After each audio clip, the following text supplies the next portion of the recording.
मुलांनो, आज आपणासमोर हा आकृतिबंधाचा शैक्षणिक साहित्याचा संच दिलेला आहे।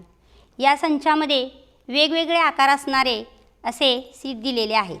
हे आपण काय करणार आहोत तर हे जोडण्यासाठी अशी त्यांनी फट दिलेली आहे, ती अशी जोडली की ती तयार होते। तर असं आपण ह्यातलं शैक्षणिक साहित्य एक आकृती तयार करून करतच आपल्याला कोणता आकार करता येईल हे लक्षात येते।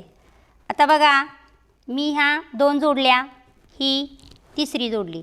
मला आहे ना त्रिकोण तयार करायचा आहे, म्हणजे अजून एक त्रिकोण आपल्याला इथं जोडावा लागेल।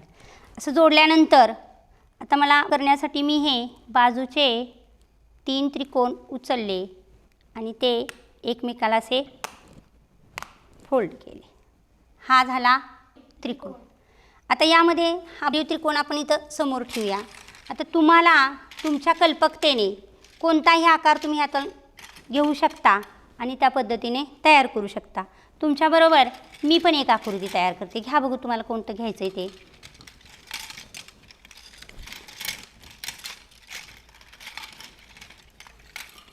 आकार आपण असे घेतल्यानंतर जोडत असताना हा आकार कुठं परफेक्ट बसतोय ते जर लक्षात आलं तर आपल्याला जोडण्यासाठी लागणारा वेळ हा कमी लागतो आणि आपण आपल्याला हवी ती आकृती तयार करू शकतो। हे मी त्रिकोणाचाच पुन्हा आकार घेतलेला आहे। यामध्ये हा त्रिकोण माझा तयार झालेला आहे।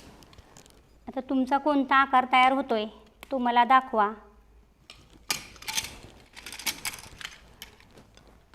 तसेच आपल्या कल्पकतेने अजूनही आपण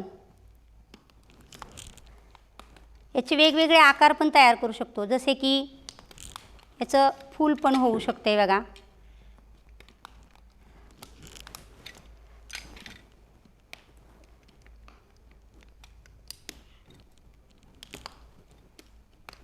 विघ्नेश, तू कुठला केला?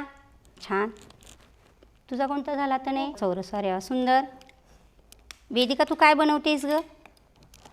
चौरस। छान। ह्या अशा पद्धतीचे सुद्धा आपण आकार तयार करू शकतो। जसं हे कोणाचं केलं तसंच हे त्रिकोणाचं पण असं फूल तयार करू शकतो।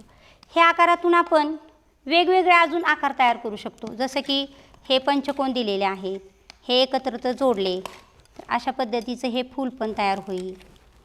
म्हणजे तुम्हाला याच्यातून आपल्याला काय बनवता येईल ह्याचा विचार थोडासा केला की आपल्यासमोर खूप आकृत्या तयार होतील। श्रद्धा, तू काय बनवते बाळा? त्रिकोण।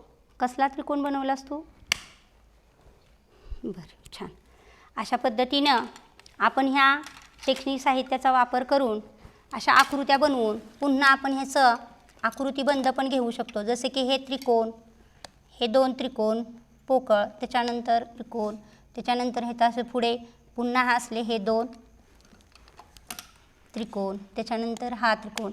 अशा पद्धतीचा आपण आकृतिबंध तयार करू शकतो।